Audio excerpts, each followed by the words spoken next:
Assalamualaikum warahmatullahi wabarakatuh. Perkenalkan, nama saya Anggi Alfiana Caheningrum dari kelas THPA dengan NIM H311907. Di sini saya akan menjelaskan sedikit tentang materi protein yang mana untuk melengkapi tugas ujian tengah semester mata kuliah biokimia. Oke, yang pertama pengertian protein. Merupakan molekul yang sangat besar atau makrobiopolimer yang tersusun dari monomer yang disebut asam amino. Protein terdiri atas rantai asam amino berjumlah 20 jenis asam amino yang terikat satu sama lain dalam ikatan peptida. Merupakan makromolekul yang terbentuk dari asam amino yang tersusun dari atom nitrogen, karbon, oksigen, hidrogen, dan sulfur.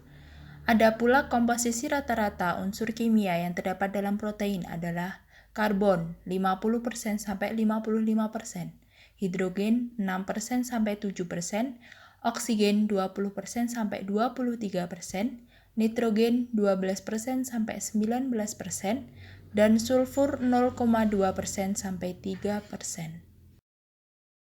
Selanjutnya fungsi protein. Yang pertama ada pertumbuhan dan pemeliharaan. Protein tubuh berada dalam keadaan dinamis yang secara bergantian dipecah dan disintesis kembali. Tiap hari sebanyak 3% jumlah protein total berada dalam keadaan berubah. Dinding usus yang 4-6 hari harus diganti membutuhkan sintesis 70 gram protein setiap hari. Tubuh sangat efisien dalam memelihara protein dan menggunakan kembali asam amino. Yang kedua, pembentukan ikatan-ikatan esensial tubuh. Hormon-hormon seperti tiroid, insulin, dan epinefrin adalah protein. Demikian pula berbagai enzim. Ikatan-ikatan ini bertindak sebagai katalisator atau membantu perubahan-perubahan biokimia yang terjadi di dalam tubuh. Yang ketiga, mengatur keseimbangan air. Cairan tubuh didapat dalam 3 kompartemen. Intraseluler di dalam sel, ekstraseluler atau interseluler di antara sel, dan intravaskuler di dalam pembuluh darah. Kompartemen-kompartemen ini dipisahkan satu sama lain oleh membran sel. Distribusi cairan di dalam kompartemen-kompartemen ini harus dijaga dalam keadaan seimbang atau homeostasis. Keseimbangan ini diperoleh melalui sistem kompleks yang melibatkan protein dan elektrolit. Yang keempat, memelihara netralitas tubuh. Protein tubuh bertindak sebagai buffer, yaitu bereaksi dengan asam dan basa yang menjaga pH pada taraf konstan. Sebagian besar jaringan tubuh berfungsi dalam keadaan pH netral atau sedikit alkali. pH antara 7,35 sampai 7,45. Yang kelima ada pembentukan antibodi. Kemampuan tubuh untuk memerangi infeksi bergantung pada kemampuannya untuk memproduksi antibodi terhadap organisme yang menyebabkan infeksi tertentu atau terhadap bahan-bahan asing yang memasuki tubuh. Dan yang terakhir, mengangkut zat-zat gizi. Protein memegang peranan esensial dalam mengangkut zat-zat gizi dari saluran cerna melalui dinding saluran cerna ke dalam darah, dari darah ke jaringan-jaringan, dan melalui membran sel ke dalam sel-sel.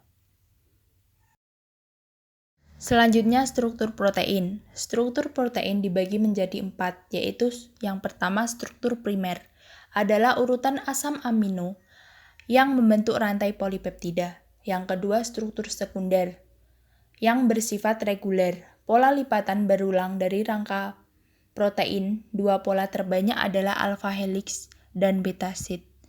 Yang ketiga struktur tersier, lipatan secara keseluruhan dari rantai polipeptida sehingga membentuk struktur 3 dimensi tertentu. Sebagai contoh, struktur tersier enzim sering padat berbentuk globuler. Dan yang terakhir ada struktur kuartener. Struktur ini menggambarkan subunit-subunit yang berbeda dipak bersama-sama membentuk struktur protein.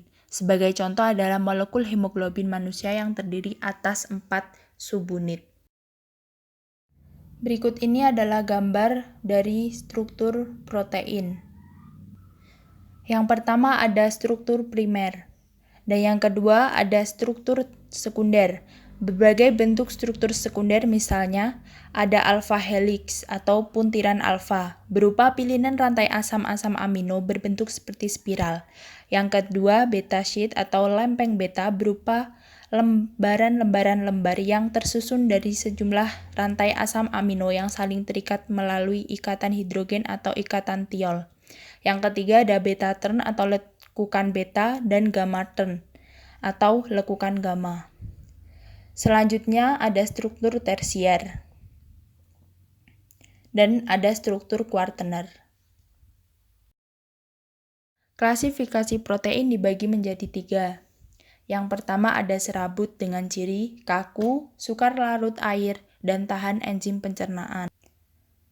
Unsur-unsur tersebut terdapat dalam struktur tubuh. Yang pertama ada kolagen. Kolagen merupakan protein utama jaringan ikat. Kolagen tidak larut dalam air, mudah berubah menjadi gelatin bila direbus dalam air.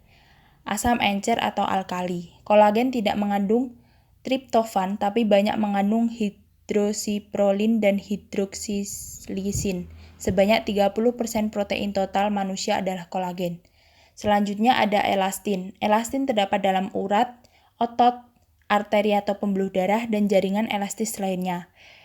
Elastin tidak dapat diubah menjadi gelatin. Selanjutnya ada keratin. Keratin adalah protein rambut dan kuku. Protein ini mengandung banyak sulfur dalam bentuk sistein. Rambut manusia mengandung 14% sistein. Dan yang terakhir ada miosin. Miosin merupakan protein utama serat otot. Yang kedua ada globular dengan ciri berbentuk bola, larut garam dan asam encer, mudah denaturasi oleh suhu dan kadar garam. Unsur yang terdapat dalam tubuh seperti albumin terdapat dalam telur, susu, plasma, dan hemoglobin. Albumin larut dalam air dan mengalami koagulasi bila dipanaskan. Selanjutnya ada globulin. Globulin terdapat dalam otot, serum, kuning telur, dan biji tumbuh-tumbuhan. Globulin tidak larut dalam air tetapi larut dalam larutan garam encer dan garam dapur, dan mengendap dalam larutan garam konsentrasi tinggi. Globulin mengalami koagulasi bila dipanaskan. Selanjutnya ada konjugasi dengan ciri memiliki gugus prostetik non-AA. Yang termasuk dalam konjugasi adalah yang pertama nukleoprotein. Nukleoprotein adalah kombinasi protein dengan asam nukleat dan mengandung 9-10% fosfat.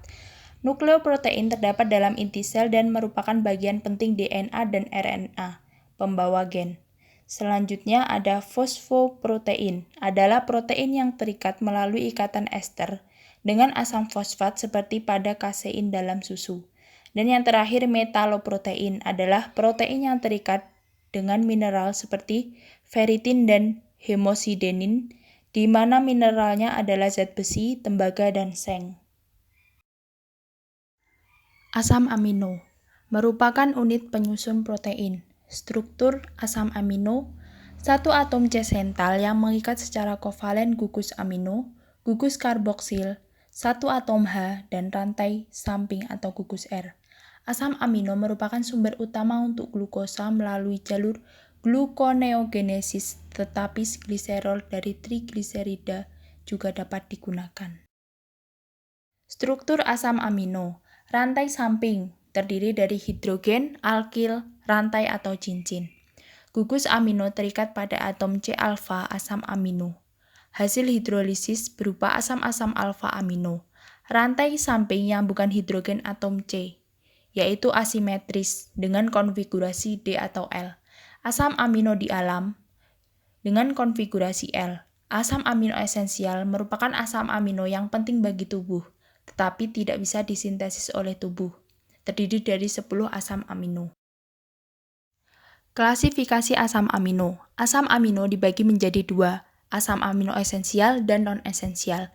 Asam amino esensial terdiri dari isoleusin, leusin, lisin, metionin, fenilalanin, treonin, triptofan, valin, arginin, dan histidin. Untuk arginin dan histidin, esensial pada kondisi tertentu atau pada masa pertumbuhan. Sedangkan untuk non-esensial, ada alanin, asparagin, aspartat, sistein, glutamat, glutamin, glisin, prolil, serin, dan tirosin. Selanjutnya ada sifat asam amino, yaitu padat, kristal, titik didih tinggi, sangat larut dalam air, polar, dan membentuk ion-ion. Gugus amino NH2 menjadi basa kuat dan dapat menarik ion H+ dari H2O membentuk NH3. Gabungan asam amino dirangkai oleh ikatan peptida. Ikatan peptida terbentuk dari COOH, asam amino pertama, dengan NH2 dari asam amino berikutnya. Fungsi asam amino. Yang pertama, sintesa protoplasma dalam sel. Yang kedua, perbaikan jaringan-jaringan yang rusak. Yang ketiga, penyimpanan protein. Yang keempat, sintesa asam empedu. Yang kelima, sintesa hormon. Yang keenam, sintesa enzim. Dan yang terakhir, sintesa protein susu dan antibodi. Adapun kekurangan protein. Kekurangan protein murni pada stadium berat menyebabkan kwashiorkor pada anak-anak di bawah 5 tahun.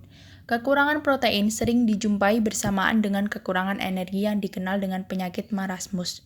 Sindrom gabungan antara dua jenis kekurangan tersebut dinamakan energi protein malnutrition atau EPM, atau kurang energi protein atau KEP, dan atau kurang kalori protein atau KKP. Proses penyembuhan luka menjadi lambat, kerontokan rambut, gangguan fungsi otak, dan imunitas menurun. Ada pula kelebihan protein. Yang pertama, jika kelebihan protein dapat terjadi kegemukan atau obesitas. Selanjutnya terjadi asam urat. Kelebihan asam amino memberatkan kerja ginjal dan hati yang harus memetabolisme dan mengeluarkan kelebihan nitrogen. Kelebihan protein dapat menimbulkan asidosis, dehidrasi, kenaikan amoniak darah, kenaikan ureum darah, dan demam. Metabolisme, proses pembentukan atau penguraian zat di dalam sel yang disertai dengan adanya perubahan energi. Proses metabolisme ada dua jalur. Yang pertama, jalur sintesis atau anabolisme atau endorgenik. Merupakan penggabungan molekul-molekul kecil menjadi makromolekul yang lebih kompleks, memerlukan energi yang disuplai dari hidrolisis ATP. Yang kedua, jalur degradatif atau katabolisme atau eksorgenik, yaitu memecah molekul kompleks menjadi molekul yang lebih sederhana, melepas energi yang dibutuhkan untuk mensintesis ATP. Ada pula fungsi metabolisme protein. Yang pertama, melindungi atau sebagai antibodi dengan cara mengikat virus, bakteri, dan benda asing lainnya, misalnya antibodi imunoglobin G. Yang kedua, mempercepat atau memperlambat reaksi-reaksi kimia dalam tubuh kita atau sering kita sebut sebagai fungsi katalis. Fungsi ini dapat dilakukan oleh enzim. Selain fungsi katalis, enzim juga dapat membantu dalam pembentukan molekul baru karena enzim dapat membaca kode informasi genetik yang telah tersimpan dalam DNA. Misalnya enzim phenylalanine hidroksilase. Yang ketiga, mentransmisi sinyal dalam proses biologis yang terjadi antara sel atau jaringan serta antara organ yang berbeda. Fungsi ini dapat dilakukan oleh hormon, misalnya hormon pertumbuhan. Yang keempat, menyediakan komponen struktur serta dukungan bagi sel sehingga memungkinkan tubuh untuk bergerak, misalnya protein aktin. Dan yang terakhir sebagai penyimpan dan transportasi. Protein ini berperan dalam mengikat dan juga membawa molekul-molekul kecil dalam sel keluar tubuh, misalnya protein ferritin. Proses metabolisme protein. Metabolisme protein merupakan proses kimiawi memecah protein atau katabolisme dan menggunakan komponen untuk mensintesis atau anabolisme molekul baru yang akan digunakan dalam tubuh. Proses ini juga dikenal sebagai proteometabolisme. Katabolisme merupakan proses pemecahan nutrisi yang diperoleh dari makanan dengan melepaskan energi yang menggerakkan semua aktivitas metabolisme dalam tubuh. Misalnya, glukosa dipecah untuk menyediakan energi untuk respirasi sel yang memungkinkan fungsi seperti pergerakan otot. Seperti pada gambar proses metabolisme protein. Molekul protein dipecah menjadi bagian yang lebih kecil yang merupakan pembangun dasar yang disebut asam amino. Kemudian secara kimiawi akan terjadi proses pembuatan protein baru yang dibutuhkan tubuh. Protein dipecah menjadi asam amino, kemudian disintesis kembali menjadi hormon dan enzim untuk mengatur reaksi kimia dalam sel dan molekul yang digunakan untuk pertumbuhan dan perbaikan jaringan. Sekitar 75% jaringan tubuh manusia terbuat dari protein. Dari 1-2% total protein tubuh dipecah setiap hari menjadi asam amino dan didaur ulang menjadi protein baru. Sekitar 60-70% asam amino yang dibutuhkan tubuh berasal dari proses daur ulang ini. Sisanya harus dilengkapi dengan pola makan yang sesuai dengan kebutuhan tubuh. Reaksi metabolisme protein pada tahap awal melibatkan proses pelepasan gugus asam amino. Selanjutnya, kerangka struktur karbon akan mengalami perubahan. Dua proses utama dalam proses pelepasan asam amino yaitu transaminasi, merupakan proses katabolisme protein yang dimana terjadi pemindahan gugus asam amino dari struktur satu gugus asam amino ke salah satu dari 3 senyawa yaitu asam pirufat, oksaloasetat, dan beta-ketoglutarat. Setelah perubahan tersebut, sebaliknya asam amino yang semula tadi akan mengalami perubahan menjadi senyawa asam keto. Ini artinya reaksi ini bersifat reversibel, sehingga tidak ada gugus asam amino pada struktur protein tersebut yang hilang. Karena gugus yang dilepaskan tersebut akan diterima oleh asam keto, enzim yang terlibat dalam reaksi transminasi ini adalah glutamat transminase dan alanine transminase. Glutamat transminase berperan mengubah asam amino menjadi asam glutamat, dan alanin transaminase berperan mengubah asam amino menjadi alanin.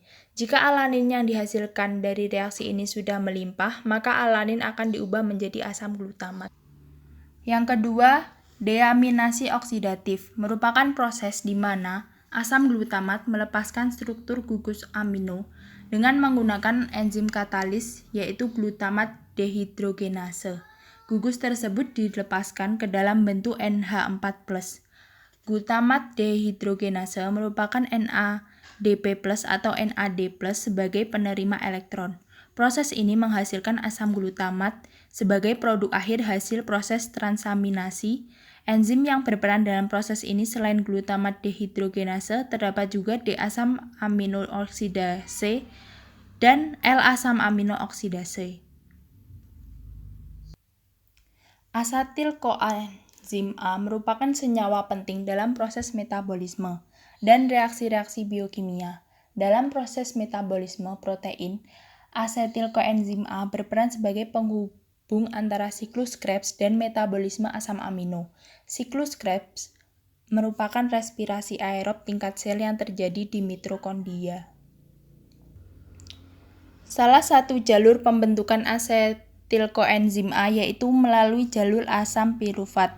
Asam-asam amino yang menjalani jalur ini adalah alanin, glisin, serin, sistein, dan treonin. Pada reaksi transaminasi alanin dan asam beta-ketoglutarat akan membentuk asam pirufat. Kemudian serin akan mengalami proses reaksi deaminasi dan dehidrasi dengan bentuk enzim serin beta dehidratase. Selanjutnya, treonin akan mengalami perubahan menjadi asetaldehida dan glisin dengan bantuan enzim treonin alsolase. Dengan adanya serin dan penambahan satu atom karbon, terjadilah perubahan glisin menjadi asetil koenzim A. Koenzim yang berperan dalam proses ini adalah tetrahidrofolat. Dan yang terakhir, kebutuhan protein. Kebutuhan protein tiap usia itu berbeda. Seperti dewasa itu 1 gram per kilo BB per hari, neotanus prematur 3 gram per kilo BB per hari, umur 0-1 tahun 2,5 gram per kilo BB per hari, Umur 2-13 tahun 1,5-2 gram kilo BB per hari dan remaja 1-1,5 gram kilo BB per hari. Sekian yang dapat saya sampaikan, kurang lebihnya mohon maaf. Wassalamualaikum warahmatullahi wabarakatuh.